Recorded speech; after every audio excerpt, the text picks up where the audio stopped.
All right. It shows live. Looks like it worked. Yep. All right, cool, good. All right. Well, now that we figured the technical stuff out, let's get started. So thank you for joining us today. My name is Jessica Levesque. I'm the executive director at C4. And today we have our CBP committee with us. All right. And It shows live. Looks like it worked. and we are going All right. It shows Looks live. like it worked. All right, cool, good. All right. okay, sorry about that. Let's get started. So thank you for joining us today. My name is Jessica Levesque. We'll cut this out later. How does that sound? No one wants to hear themselves 3 times. Committee with us, and It shows live. Like it worked. and we are going. All right. It shows Like it worked. Has it stopped? Good. All right. Okay, sorry No. about that. Yes, now it's All right. stopped. I think I finally stopped it. I was hearing myself like 12 times. Let me tell you, it was not my favorite thing that's ever happened. No one wants to hear that. Anyways, okay, let's get started. So I'm Jessica Levesque. I'm the executive director at C4. And today I'm joined with our CBP committee, and we're going to be talking about getting started with Bitcoin. And so we've got Dirk Anderson, who is our committee leader. Morning. You can see how committed he is because he's got the Bitcoin white paper behind him. We also have Rodney McInnes, one of our CBP committee members. Hello, everyone. We've got Hunter Albright here as well, another CBP committee member. Hello. And the black circle over grass is Janine. She's a CBP committee member, but also a privacy researcher, and you will not see her face. I promise you that. That's correct. But you will hear her, and she has good things to say. So thank you all for joining. I am excited that we're going to be talking about Bitcoin. So we all started our Bitcoin journey at some point, somewhere along the line, some a long time ago. Well, most of us, it's been a while, but we know that there are constantly new people getting into the space. I often hear people say like, well, it's too late. Well, people always seem to think that. So people who started in like 2010, I've heard say that. 2013 have said that. I felt that way when I started in 2017, and now we're hearing the same thing. So the big thing is it's not too late.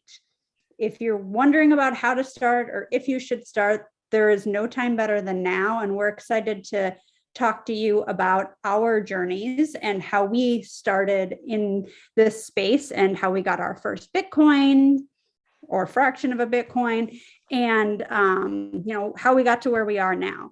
So thank you for joining. I'm excited to talk about this. And let's start by just sharing our, intro to crypto or Bitcoin stories a little bit, and then go into how we got our first crypto. So Dirk, do you want to start us off?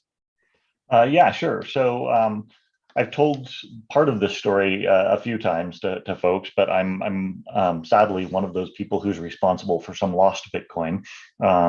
I was, I and a group of other folks thought it'd be this like Bitcoin thing sounded kind of interesting early on, and when it was worth nothing, and just getting going, but we were just intrigued by the technology, and so went through the hurdles of building an early mining machine. I have no idea. I have no recollection about I know we successfully mined, and I have no recollection about how much. So, and then of course, we were like, well, what do we want to build next, right? And moved on with life. So, I really got kind of restarted. So working in the information security field when Bitcoin became a popular tool for ransomware early on. And that was when I really kind of started looking into it, and actually signed up on my first exchange, bought my first Bitcoin in about 2014, and then really got back into it in 2018 when I went to work in the industry. So and that was when I really started exploring both it and various other altcoins and other things that are out there, but and playing with just lots of different ways of getting it. We see a show of hands of who has lost crypto at some point by not following best practices or didn't know about best practices at the time. Janine, is your hand up? Actually, no. Of course it's not. Sure, whatever. Show off. Yeah, okay, thanks. I'm going My with that grass only is because standing you up, knew though. we couldn't see it. Yeah, I think that that's a common story. I'm teaching a class, and last night I was talking about how like there is now so much more information out there. So if you do your research and figure it out, there's a lot more resources so that you don't lose your crypto as long as you kind of do research and follow through what you should do, but also start small because we're bright people and it happened to us, and most people I know it happened to. So, all right, let's hear from others on how we got into the space or got our first Bitcoin. Janine, you want to go next?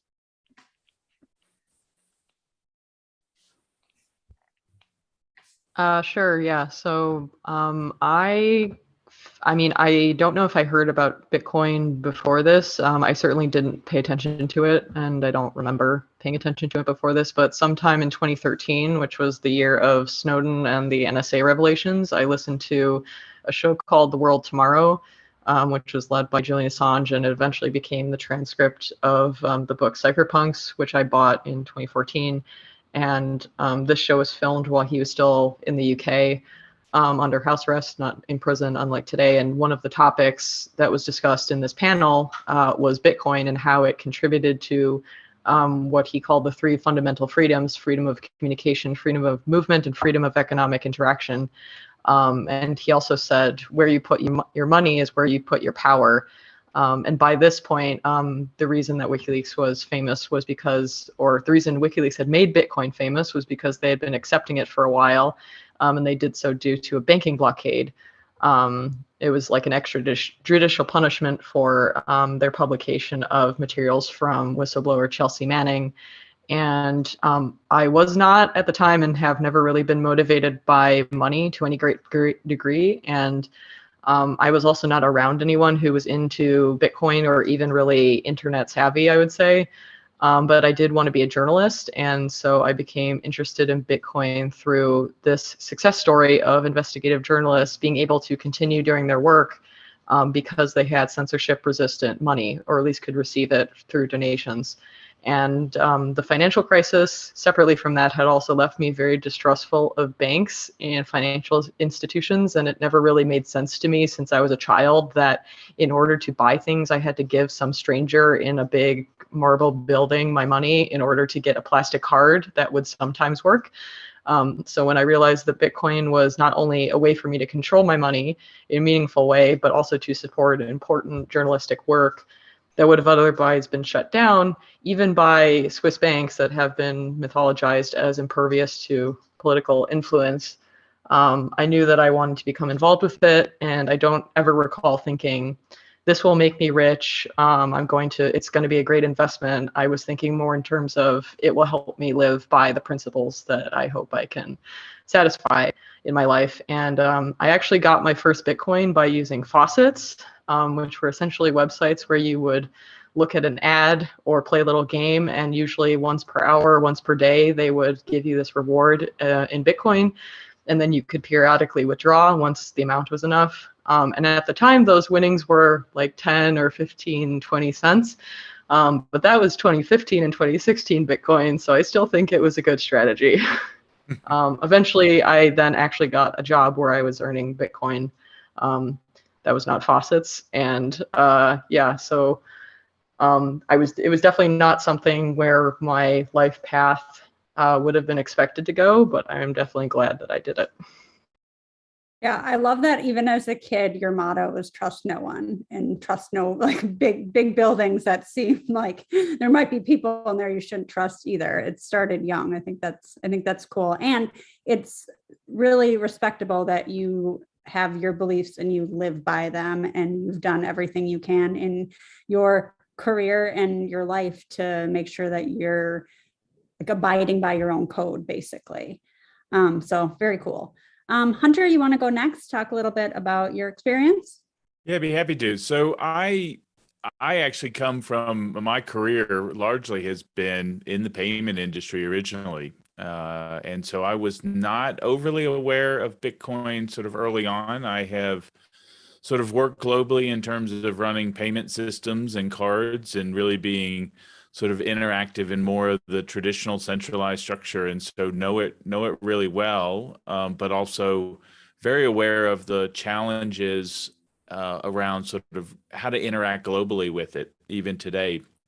Uh, and I think as I was going through my career, it was one of the things I struggled with was, what is the purpose? Can there be a better way to do it? And are we really helping people understand how to manage their money and use it to the best extent? And so I left the payment world really sort of around 2012 to pursue more sort of technical sort of startups and pursuits. And sort of through that journey, got reintroduced in 2018. Started experimenting more with it, bought my first Bitcoins through Coinbase, started trading, and a little bit as Dirk was explaining earlier, just getting with people and swapping different tokens to become more familiar with the technologies. And I have an academic background and I do teaching. And so that led me to start to teach about blockchain, about Bitcoin. And that's been a great education for me, both in terms of where the struggles are and how to help people. And I know, Jessica, we've talked about the need for sort of better onboarding ramps so that I remember, right, as highly educated as sort of I was about payments and technology in general, still found it daunting to go online and start to search for what wallet should I use, how should I set it up? Because there is a lot of fear mongering, I think, in terms of over amplifying the downside and potential threats, which are real, but they're also not necessarily, I think, presented proportionally or in a way that will help encourage people to try and how to try with sort of the appropriate first steps. But since then, I've been really believe in the technology and the difference it can make globally, but also understand that education is a huge part of closing that gap between getting people to try and feel comfortable to even aspire to sort of being their own bank. I totally agree. And I mean, I think that's why we're all here, right? Is because we really want other people to understand how important this technology is and how to use it in a safe way. And I totally agree. There's so much fear out there, which I think there is a reason for it, because like we said, everyone but Janine has lost Bitcoin, but at the same time, there are a lot of resources out there already. And that's part of what we're doing, is creating more of them.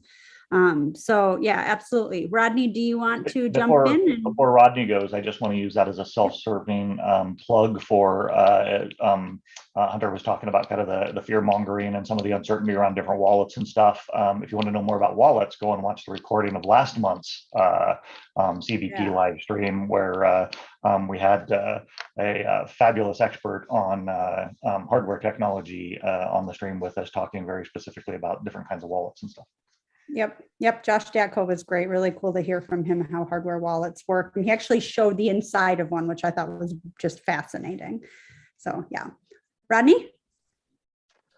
My first memory of Bitcoin was a client back in 2013 was doing payment processing and was like, so I'm going to start doing processing for this Bitcoin company. I'm like, Bitcoin, I've heard of it. And so we asked him to pay a retainer in Bitcoin, because how else are you going to learn other than playing with Bitcoin?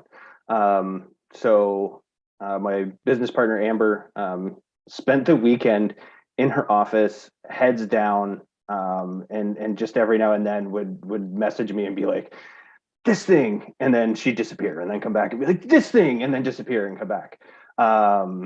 And it was very quickly kind of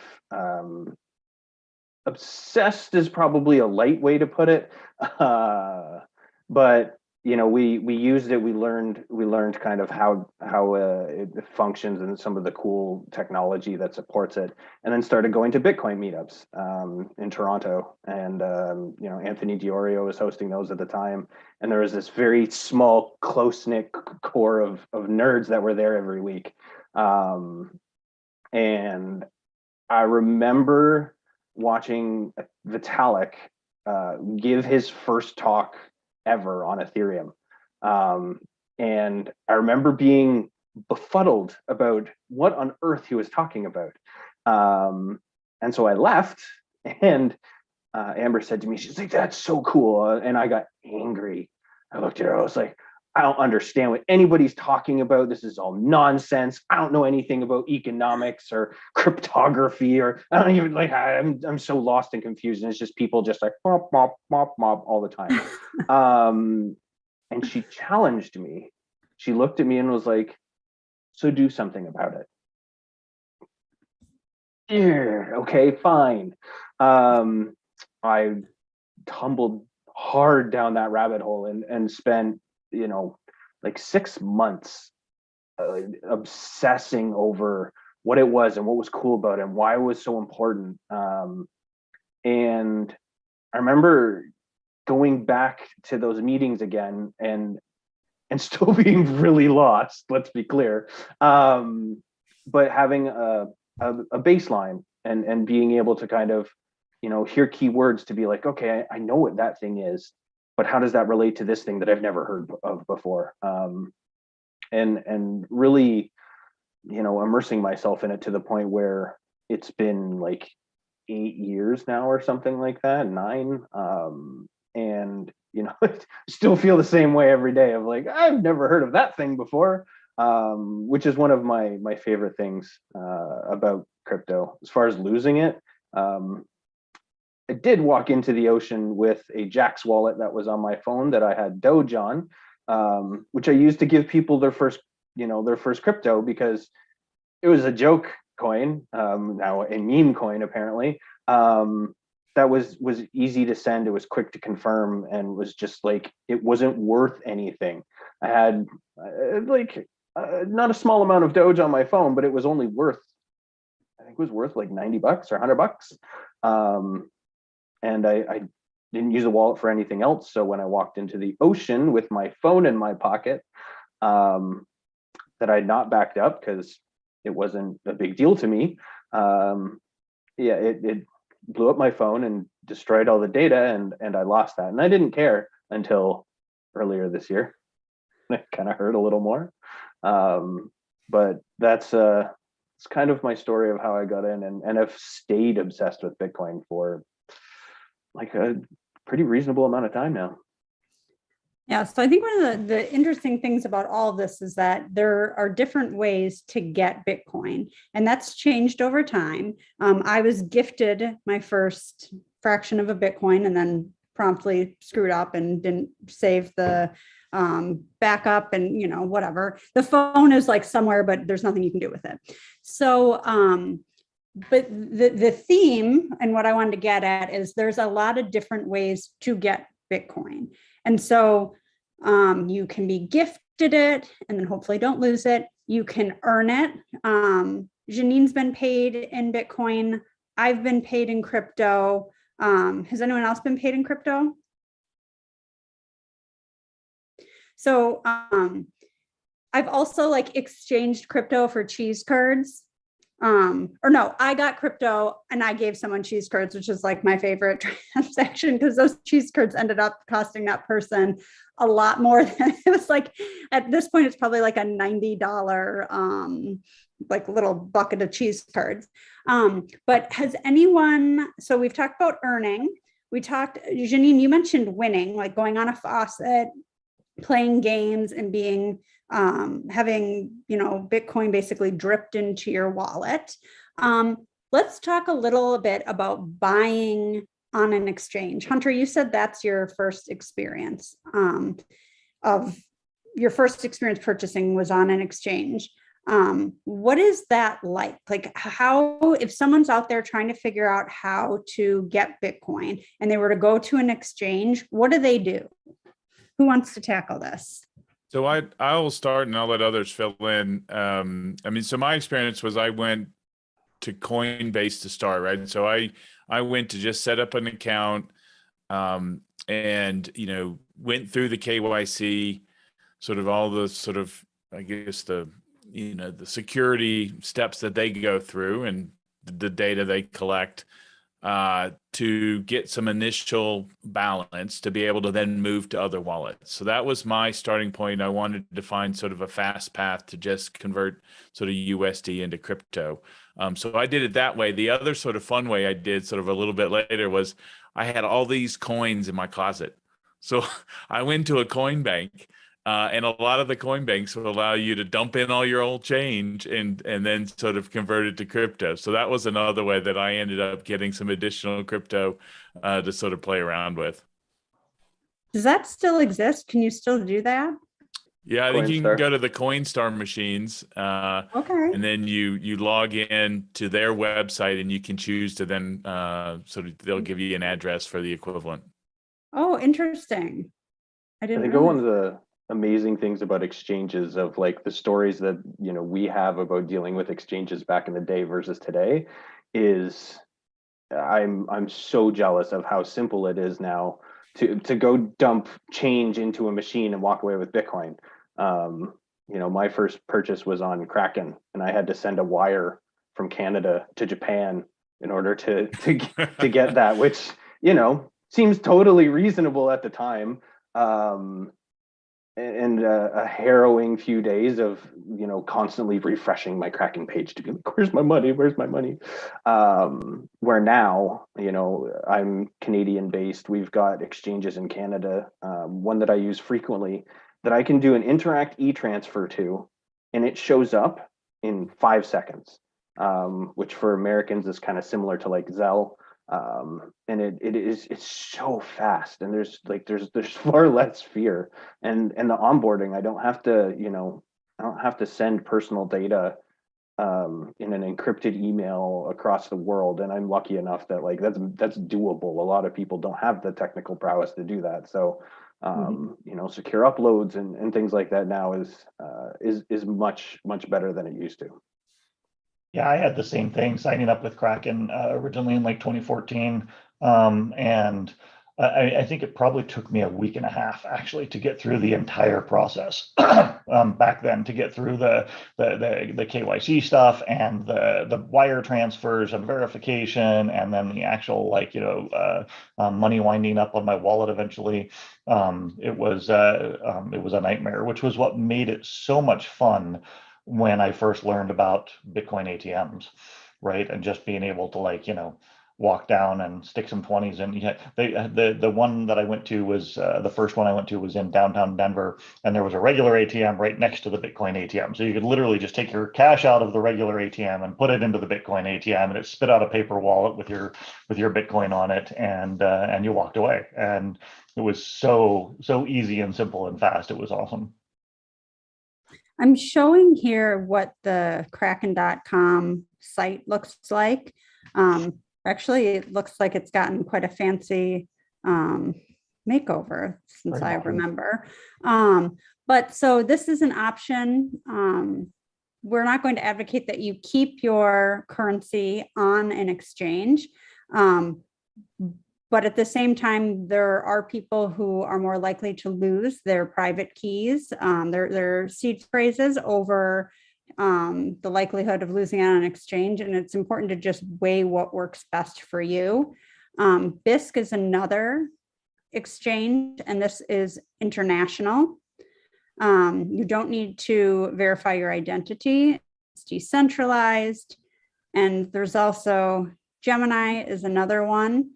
For any of these, you go to the website, you have to put the information that they ask for. Some are more difficult than others. There's like a lower learning curve for some, like I think Coinbase and Gemini are easier. I'm not sure if I've used BISC, I don't think so.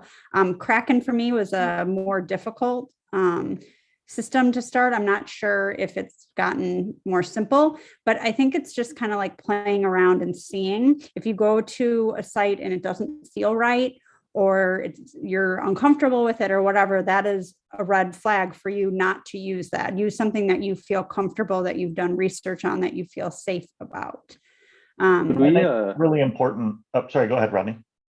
Oh, I was just going to see if we could get Janine to give us a quick kind of overview of the difference between an exchange like Bisq and an exchange like Kraken?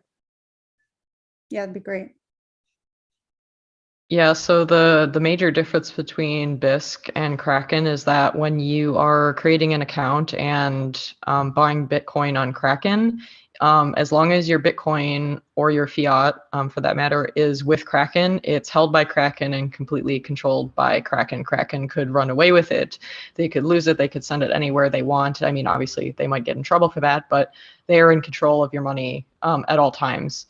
Whereas with Bisq, you are in control, or if you're, because with each trade, they have a security system where they have you put your money into escrow, but that's a multi-sig, so you still maintain control over what happens with that as long as you are following, the standard procedure of trading. Bisq is also, I mean, the biggest difference for me and the reason why I like it and I like any service that is similar to this is that because it is decentralized and you're not giving any custodian control of your money, they're not required to collect personally identifying information. So when you create a Bisq account, you don't have to upload a picture of your passport. You don't have to take a selfie. You don't have to send bank statements, which apparently Coinbase has been doing with some people lately. They've been asking for like 3 months of bank statements for people to keep their account open. Bisq never asks for any of that. The only personal information you ever provide in Bisq is with the trading partner, the peer that you're trading with, the basic stuff in order for them to be able to send you money. And the great part about Bisq is that you can use it to arrange an in-person trade, which involves, cash. You can use it with things like Revolut, bank transfer, basically any payment thing that they support or that they acknowledge is an option for you. And then it just depends on your trading partner also being willing to accept that as well. So yeah, the biggest differences between Bisq and something like Kraken is that it's more privacy friendly and you actually have control of your money. And in the event that there's a dispute, they also have a dispute resolution process. So it's much more peer-to-peer and you're not sharing as much data with someone that you don't trust as you would with a custodial exchange. I think it's really important to look through those things, right? To experiment with exchanges, just like experimenting with wallets and stuff we've talked about, right? If you're going to play with an exchange, do small transactions first, right? And see what maybe you missed in the fine print or whatever. A lot of exchanges, some exchanges are much easier to get your money onto, right? If you're trying to use it as an on-ramp, right, it's much easier. I mean, Coinbase makes it stupid easy now. If you've done transactions on them, they don't even wait for your bank transaction to get there. They just give you credit basically. But the flip side of that is you can't move your money off of there, your crypto off of there. You can trade it on their platform, but you can't take it off for some number of days. And so looking at, what the pros and cons of each one of the exchanges, like Janine said, right? There's some that just provide you a great deal more privacy, and of course the fees, right? I mean, any on ramp, and even just like converting from one crypto to another, the exchanges are in business to make money, and so there are fees associated with that, and they'll get really just like traditional banking. A lot of them get really sneaky with how they do that, right? I mean, some of them will have just like straight up fees. Some of them will have fees, plus there will be a spread in the actual price and what they're paying, or what they're charging you or giving you if you're converting. And some people, they're not always super clear about that. It's so again, it's good to just play with like small amounts and experiment and learn what's actually happening on them before you embrace one wholeheartedly or put a bunch of money in it. And I think sometimes different exchanges for different things. And Janine, as you were talking, if you can see, I said, if you say get started on Kraken, right away, email, username, password, country of residence, where you live. Same thing with Gemini. You need to have that info. As a compliance nerd, so for those of you that don't know, I am an AML compliance consultant. So any money laundering, all this lovely KYC stuff that everyone loves so much. the difference between like a Bisq and a Kraken, kind of to emphasize Janine's point, is that the lack of the obligation to follow country specific legislation, where Bisq is peer to peer. So you're dealing with another human somewhere else on Earth, that isn't, you know, a controlled centralized exchange, or even an entity or anything like that. So they're providing an avenue for you to say to another human somewhere else that I will give you this much fiat currency for this much Bitcoin, and it's going into a smart contract and moving somewhere else, so that there's not a like there's not a centralized authority that the government can reach out to and be like, excuse me, you're not following our rules. And so that's kind of the difference. In the security side of it is like, it's the code instead of an entity. And I mean, Bisq has been around. I remember meeting these guys at Honey Badger years ago, and thinking this was just such a neat idea. I don't know if like local Bitcoins is still a thing. I'm pretty sure it is, but similar situation where, you know, you're coordinating with another human somewhere else to conduct a transaction between the two of you. And I just noticed on here, the Bisq DAO. If you're not familiar with DAOs or want to learn more about these decentralized autonomous organizations, we're going to be doing the next 2 weeks on Wednesdays at this time, starting at 12 Eastern. We're doing 2 sessions in a row talking about DAOs with our Certified Ethereum Professional Committee, and some different contributors to different DAOs are going to be joining to talk more about how that works and what it looks like. So if that's something that interests you, join us. If you're watching this video later, look for the video on our YouTube. So, okay, one of the things did anyone else have anything they wanted to say about exchanges? Well, the last point I want to make, you did show it on screen for a bit, but there was a notice that said that one of the difficulties, if you have no Bitcoin whatsoever and you're just starting out, like getting your first Bitcoin, Bisq is a little difficult because they do have the security feature of having you put up some collateral in order to do a trade. And, you know, 1/10 of a Bitcoin might not be so much for someone who got their first Bitcoin, you know, 5 years ago, but for someone just starting out, that might be a lot. And so then they're like, okay, I have to find another way now before I can use this. So I think actually a better option now, especially with now that Lightning has gotten more adoption, there's also an exchange called RoboSats, where it's essentially Bisq but for Lightning, and the collateral you have to put up is only 1% of the amount that's being traded, and the max amount you can trade with RoboSats is a couple $100. So it would be like a few dollars of Bitcoin on Lightning, and I'm sure someone could easily donate that to you. So that's a much easier way to get your first Bitcoin, is, you know, get somebody that you know to send you a bit of Bitcoin on Lightning, and then you can use that as collateral to be gathering more Bitcoin on something like RoboSats, which is also very privacy centric because they use the Tor network. Okay, cool. All right. That's another good option. Let's talk a little bit. I'm going to stop sharing my screen for a moment and then we'll go back to it in a little bit. But I wanted to talk about, you talked a little bit and I learned something new today, which is, I feel like the best part of this space is I learned something new every day. But what Hunter was saying about Coinstar and being able to bring coins and get it exchanged into Bitcoin and put your Bitcoin address into the Coinstar. I'm going to have to find one to do that, because anything new that I haven't done with crypto, I'm like, ooh, I'm going to do that now. Even if it like doesn't make sense or I don't need to, I just like have to see what it's like. But so who's used a Bitcoin ATM? And does anyone have a story of like when you first saw a Bitcoin ATM and like what you did and how it felt to see it? Like, did it feel more mainstream? Was it like, what is that? What was your experience?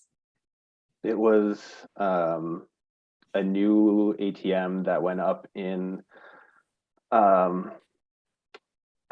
building downtown Toronto that had a limit of $50. And the idea was it wasn't there to make money. It was there to educate folks. And so we went and bought $50 worth of Bitcoin. It was easy. It was fast, and it printed out this little tiny receipt with a QR code on it, that, you know, we just took and set somewhere, and we're like, we know that thing is there, and it'll stay there forever, which is not true. Not true. We found that same receipt years later, and it had partially started to rub off. So we got to do the fun analysis of, you know, what does that private key character look like? What could it be? And just, you know, created a series of possibilities, and then just started pumping through them and trying to spin them back up. And eventually we did find it, and that's good, because that $50 was worth a little more than $50 by the time we did that. Since then, I've dealt with others. I've never sold to an ATM, which I feel is interesting. But my experience is they're more complex than most people expect. I see a lot of people that are like, oh, I'm just gonna buy an ATM and stuff it full of Bitcoin, and then all I do is just go take my money out every week. Huzzah, this is easy. And it is not the case. They're way easier to run than they used to be, but they're a complex machine. I've seen ATMs in Switzerland, and they're probably one of the best ATMs that you could find anywhere, because the limit for buying and selling is 5,000 Swiss francs, which is almost equivalent to US dollars. And they don't ask for any identifying information. I think recently the Swiss government has tried to lower that to 1,000 Swiss francs, or at least above 1,000 to implement KYC, but I don't think that was successful. And these ones, I think the way they did it was better, where they didn't actually print, these ones didn't print private keys on the receipts. They would only print addresses or like a QR code to use, like if you were, I think, how would it be? If you were selling Bitcoin to the ATM, what they would do is they would tell you to, or no, you would put in, I can't remember which way it goes, but one of the ways you would have to wait for the transaction to confirm. I think that was if you were sending Bitcoin to the exchange and selling. They would print out the receipt, and it would have a QR code on it, which then you would have to wait for your Bitcoin to arrive at the exchange or ATM company that was running the machine. And then after that period, you would then go up to the ATM, you would have it scan the QR code again, and that would like authorize you to take the cash that it would distribute. So I think that was better, because essentially Janine? That's how they did the wait for confirmations, right? So because they wanted to wait for like 3 confirmations or 6 confirmations or whatever before they actually gave you the cash. But so are you like in the like ATM vestibule and like holding, like, how does that work? Like, everyone else is just waiting too for it. I feel like maybe I'm just super paranoid, but I would be like,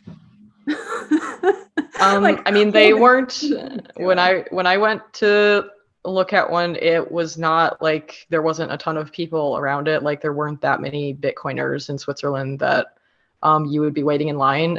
It was literally just an ATM that was in the lobby of, I think, an accounting firm, like a huge lobby, and no one paid attention to the fact that we were approaching the Bitcoin ATM. Nobody cared.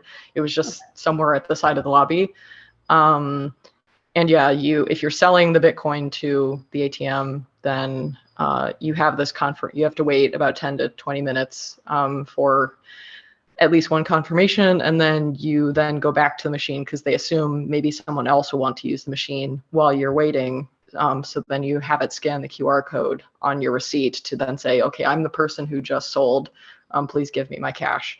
And that's what happened. There was an issue, though, that it was at least popular enough, I think, these ATMs, that if enough people had used it recently, obviously the machine would run out of cash.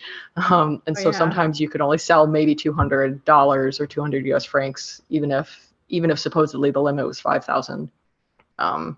But to be honest, like compared to the ATMs in Europe and the ATMs in the US especially, like that's, for them, it's like a standard transaction. So that limit is practically closer. But yeah, those are the best ones. Unfortunately, a lot of the US ones, especially in the last 5 years, a lot of them require basically an equivalent amount of KYC to an exchange. And so the benefit that you get of using cash is kind of limited from a privacy perspective. It really only makes sense if you just really don't have a bank account whatsoever, and you can't get one. But to be honest, it's in my experience, it's actually been harder to get an account with any kind of crypto bank than to get an account with a regular bank. There seem to be a lot more requirements. So I don't know how much benefit the ATMs in the US and some places in Europe have anymore, because you might as well just sign up for an exchange account. Yeah, that's interesting. And like I said, I will report back because I'm going to go to the one that is near me. I assume it's still there, but I can vividly remember, like I can picture what it looks like, where it is, and driving in to the parking lot. I wasn't going there, but I was driving to some other parking lot. In fact, to be honest, I'm pretty sure I was lost and turning around, and I won't tell you how close it is to my house that I got lost. I am not good with directions, but I saw it and it was like this gleaming, shining sign that said Bitcoin ATM. And I was like, oh, this is years ago. I was so excited, and I never went in, but just seeing it there was like, yes, this is happening. I couldn't believe it, but I do need to go and actually check and see like how it works, because I let my enthusiasm run away with me and then never did anything about it. But I'm going to go check it out, and like on maybe next month's live stream, we can talk about like what it was like a little bit. Yeah. I gotta say, the thing I liked about the Bitcoin ATMs was really where they started to pop up. They were all in such non-traditional places. And I felt like it was just a great indication of the change and the movement that was coming in terms of who wanted to experiment with them, who wanted to put them in their shops, who wanted to take Bitcoin for early payments for a coffee or for a beer or whatever it might have been. But they were not popping up in traditional places compared to the other ATMs in the early days. The first one I just ran across in the wild, like I didn't look up where one was or, ask people where I could find one. The first one I just stumbled across was in I might spend a fair amount of time in brew pubs. The first one that I just kind of ran across was in a brew pub that I used to go into pretty regularly. And sadly, I noticed it's not there anymore when I was there the last time. It's gone. But yeah, it is kind of funny where the places where you kind of stumble across them. My favorite ATMs are the ones that I've seen in Western Union buildings.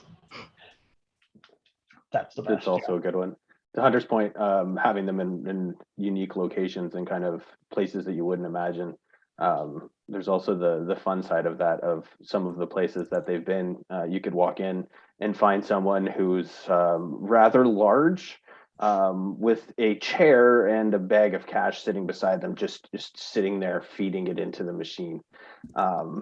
And you don't see that as much nowadays, probably because of the KYC regulations.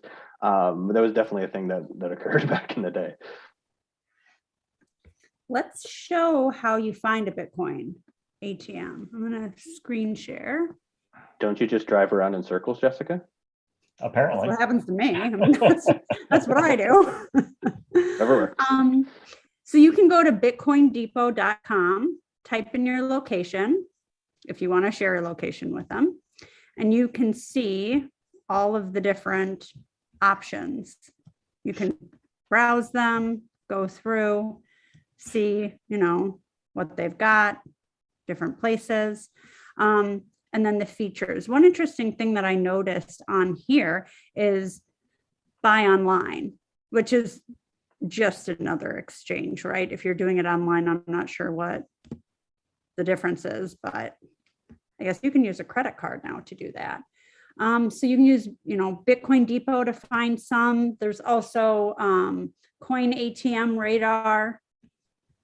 I'm not sure if either of these, looks like the Bitcoin Depot looked like it was American, but Coin ATM Radar has 76 countries. And you can check by currency. Okay, it's also got some other than Bitcoin. So that's pretty cool. One of the other neat things about Coin ATM Radar is it will give you, like, if you click on one of the actual exchanges, and it's not always, or one of the actual ATMs, and it's not always the case, but it will show you who owns that ATM.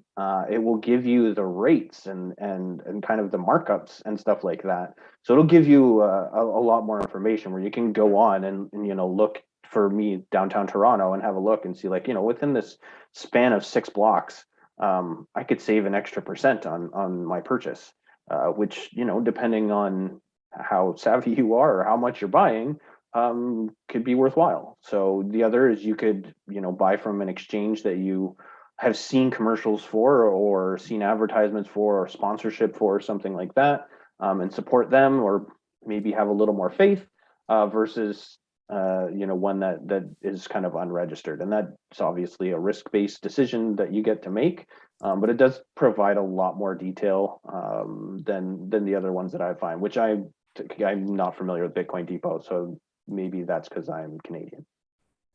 Yeah, for anyone who hasn't used a Bitcoin ATM before, there's usually 2 extra charges on top of, just you giving the amount of fiat for the price of Bitcoin. There's usually a charge for the spread. So it's like how much, if the price is changing a lot, they kind of try to estimate, okay, it might change this much, and they charge you basically a fee for like how much volatility there is with the price. Then they also charge a commission. And so that extra charge on top can be, it's usually around 5 to, I think the most I've ever seen was 12% or 12.5%.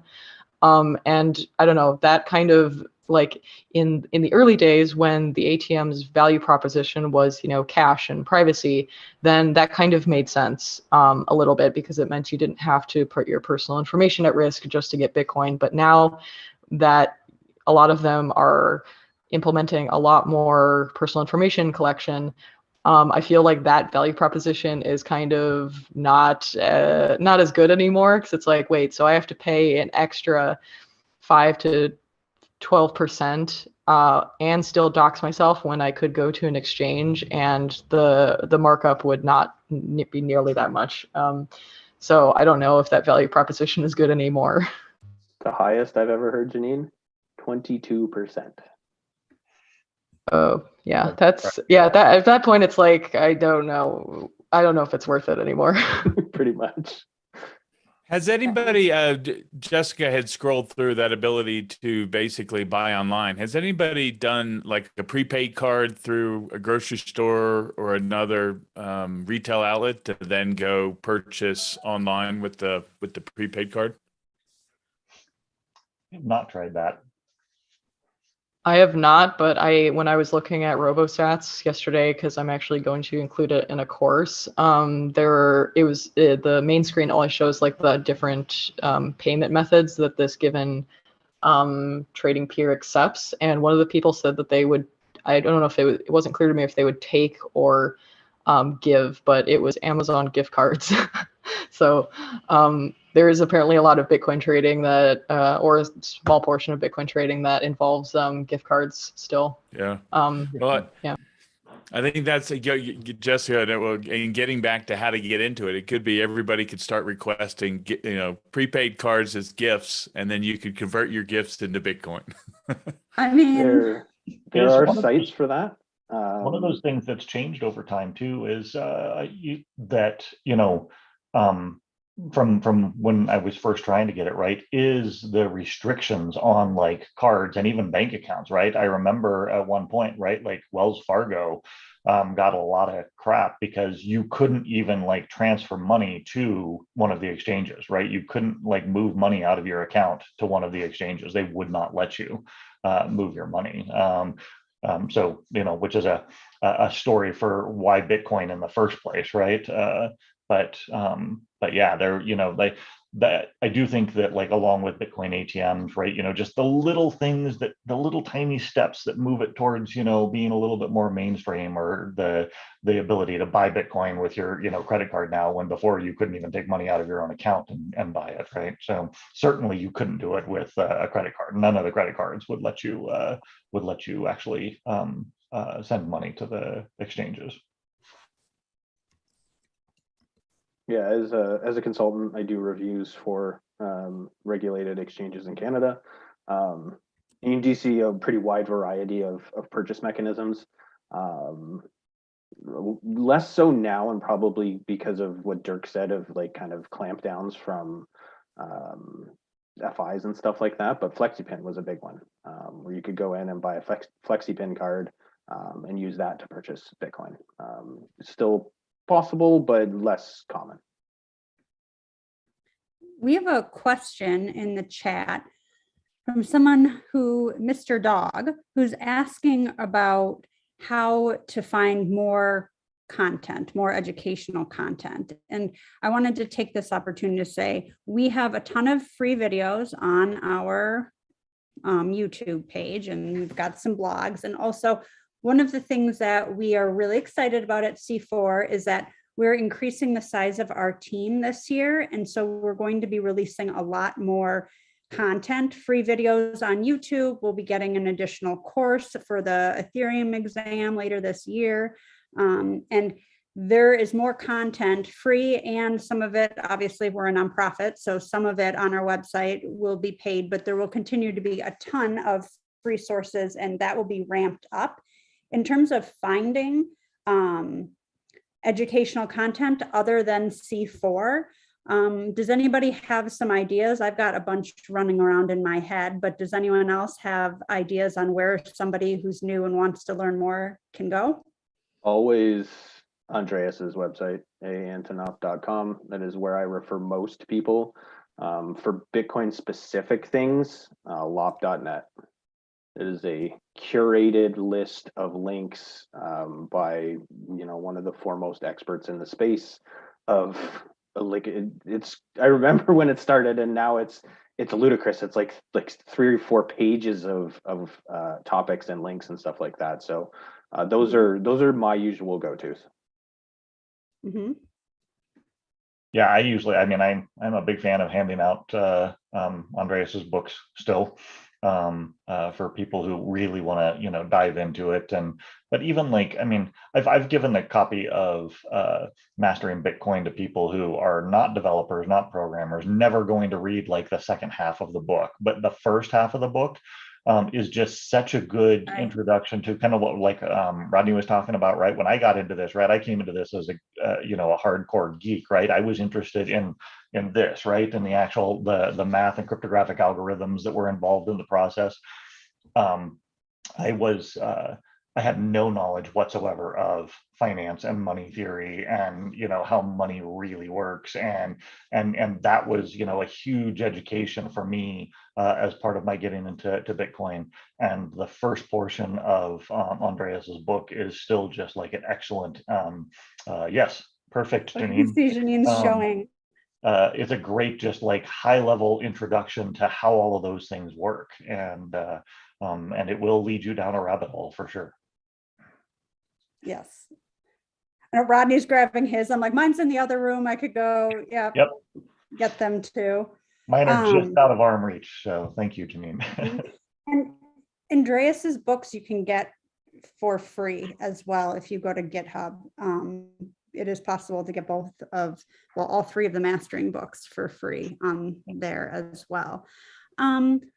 Let's see here, other educational content. I think in the last couple of years, there are a lot more different YouTube pages or websites. There's a lot more information out there.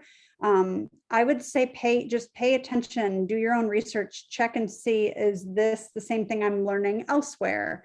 And just be aware of what it is, where it is that you're learning. I just taught a 4-week workshop at Oakton Community College in Illinois. It was virtual, and it was continuing education course. And I loved that this is now on the community college radar. We've got more credit classes reaching out to us to teach, to help them get set up to get their students educated and certified. But it's also like the fact that it's moving into continuing education classes as well just shows that there are so many more people interested in learning about it. And I think that educational materials and options are going to continue to grow And we're certainly going to be doing that at C4 as well this year and moving forward. So that's very exciting. Any other resources anyone wanted to?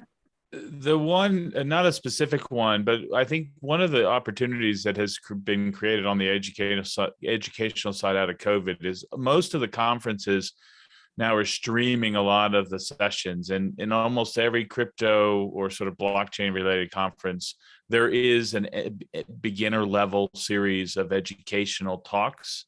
And I think that's a great resource for people to be aware, look for conferences, and then see if there's the ability to view some of the streaming sessions. Yes. One, it exposes you to more of the people that are educating and talking on the topics, but also give you a perspective across different blockchains, different coins, and just different perspectives from globally on how people are thinking about the topic. And not just the intro level, right? That's kind of the nice thing about a lot of the conferences, right? Streaming stuff now is that you can get deep in the weeds too, right? I mean, there will be sessions that if you're past the intro level, that you can really dive into. Yeah, if you're looking for more info on privacy, Janine has a video on our YouTube called Bitcoin Privacy On and Off Chain, and she also has a website, and I put her, if you need her Twitter and anyone's Twitter, you can go to C4's Twitter at Learn More with C4, and we're all linked in there for our Twitter accounts. But Janine, do you want to say the name of the website? Because I know you've got some great information for people that want to learn how to use crypto while being security conscious and private.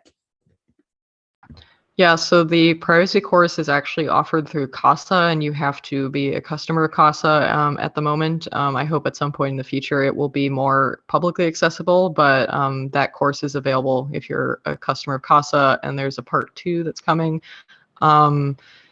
In my newsletter, which is completely independent, just my own thing, is the This Month in Bitcoin Privacy newsletter. And I don't really have, it's not really like a how to do this focused piece. It's more about news and privacy. And occasionally there are, for example, instructional videos that get published that I do mention as a news item.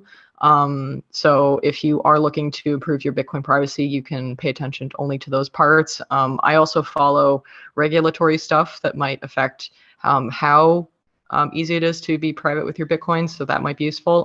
The recommendation I was going to make was actually What Bitcoin Did by Peter McCormick, because he also doesn't really do how-to type of content, but if you want to get a sense of like new stuff that's happening in Bitcoin, or interesting people to listen to, or interesting questions, he often interviews a lot of interesting people.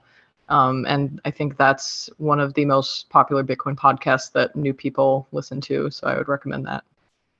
Yeah, great. Okay, well, we are at our time limit. So thank you so much for joining today and taking the time. Can I ask a quick question, Jessica? Yes. I have a quick question. Who was terrified of their first Bitcoin transaction? Hunter had to leave, by the way. Yeah, Hunter had to drop off. I wanted to get this in earlier. So we're all a little terrified of our first Bitcoin transaction. Who was still pretty scared of their most recent Bitcoin transaction? Okay, so we've all been doing this for a long time, and we still have trepidation when it comes to something that is 100% irreversible, unless you know who's on the other end and they happen to be really nice. It's okay to be scared.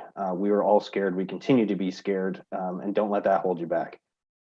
Yeah, I think that's a really good point. I'm okay staying for a few more minutes. I just wanted to make sure Hunter knew he could go. But I mean, every single transaction, I get nervous. It is like just a rule. I was doing a transaction beginning of this week, and I was so nervous. And then the person who was sending it to me was like, well, it's like, you can already like, just check the transaction ID. I'm like, I know, I already have checked the transaction ID. I can see that it has gone through. It's just not in my wallet. And yet, so, but I think if you're not nervous, you're probably not paranoid like, I think enough? it's good to be nervous because you're not like in a state of panic, but I think it's good to be nervous because it shows that you care what you're doing. You want to like make sure everything's done right. You're paying attention to it rather than just like flippantly sending and, you know, receiving, and in doing that, I think mistakes are more likely. And definitely like doing your first transactions with someone you trust. If you know somebody, same thing with like setting up wallets. Like Janine helped me setting up my hardware wallet. And that made a huge difference in my confidence and just feeling like I wasn't going to screw it up, and that somebody was like helping me along the way with both the actual process of it and my nerves for it. Not that she was like looking at my private keys or anything like that, but just walking me through what the steps are. I think is, yeah, a big piece of it. Janine, do you still get nervous when you do transactions? Not really, and I can explain the reason. I every time I have to send like a bank transfer, I have like a mini panic attack because I always seem to forget like, okay, what numbers do I need and where are they? Because I don't know about you, but all of the banking interfaces that I've seen are just terrible at displaying basic information like you need this number and this number to send this transaction. And then I'm constantly worried about screwing up. With Bitcoin, it's so much easier because I don't know if it's the wallets that I use or just because I've been around enough, but like I know exactly what I need, just an address. I do the fee, put the amount, done. Like that's the only number that I care about. It's so much simpler, and I understand that I'm in control of it. So I feel much less nervous than when I'm dealing with a bank where it's like, what if the transaction gets lost, or what if they block it, or what if I didn't put quite the right number in here, but this number is correct? What do they do? So I actually find bank stuff way more anxiety producing than Bitcoin stuff. Well, I kind of love that because you use Bitcoin more than you use like traditional banking, right? So your experience in it is what has informed your opinion of what, or, you know, your feelings over what's easier or what isn't. But I guess that proves that you know, for all of us, anyone can get there. Even if you're nervous, doesn't mean you shouldn't try. Start with small amounts so that if you do make a mistake, that it's not something that's detrimental. And what a small amount is will obviously depend on different people. If you aren't in a place where, I mean, I get that this is a privileged perspective to be able to say a small amount of money because it depends on what your financial situation is. And a small amount of money might be amount of money that any amount is too much to lose, right? And so it's important to do it in a way that you feel safe and aligns with your own financial situation, I guess. Yeah, and I mean, one last thing I want to say is like a lot of people who are new to Bitcoin or cryptocurrencies ask, is it too late? I think every single person that I've talked to that has shown interest in getting Bitcoin, they ask me, is it too late?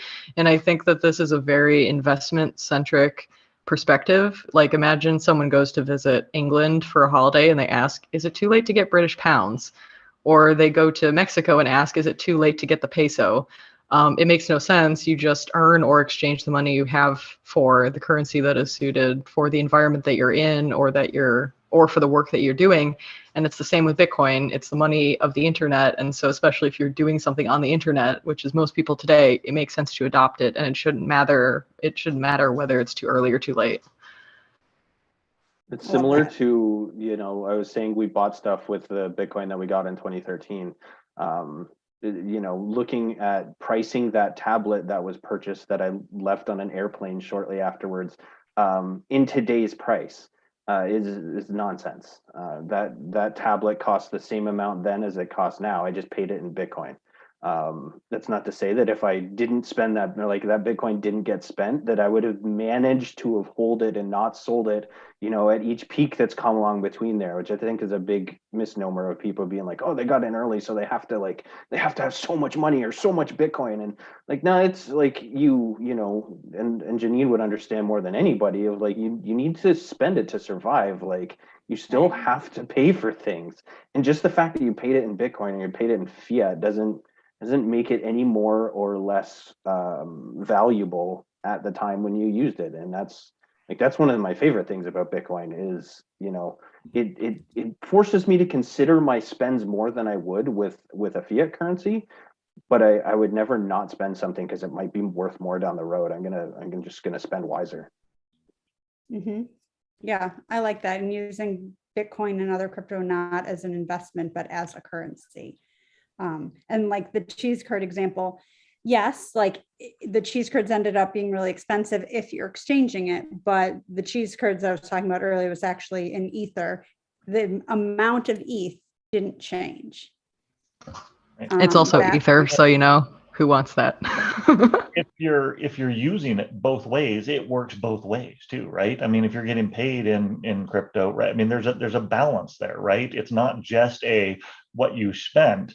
If you're actually using it both ways. I've been paid for, like I said, I think I was the only one on the call who hasn't actually been paid, so to speak, in crypto, but I have certainly been reimbursed in crypto for an awful lot of things because I hang out around a lot of crypto people, right? And I've gotten, I've bought a $30 bottle of whiskey for somebody or whatever it was and gotten paid in some crypto that's worth way more than that $30 was now, right? So it goes both ways, right? It's not just a one-way street of, oh my God, that cost me this much. So. Yeah, for sure. Okay, well, I think we've covered what we wanted to today. We've gone through and answered questions in the chat. We will be doing another live stream next month. We're doing these monthly with the CBP committee. Anybody know the date off the top of their head? I can't remember. It is May 19th. May 19th. And it will be on being your own bank.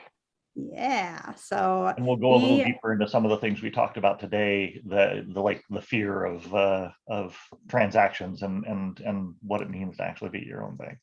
It's like there's a theme here. I know, right? Okay, cool. Well, thank you all for joining. I really appreciate it. I love our CBP committee. You guys are all awesome. I appreciate that you care enough about what's happening in the space and education and certification that you volunteer your time to be here. Just so everyone knows, all of our committee members are volunteers, and we're very grateful that you care about this space and care about what we're doing and are willing to donate your time. So thank you. And to everyone watching, appreciate you joining, and we will see you hopefully next week for the Ethereum committee's live stream on Wednesday. So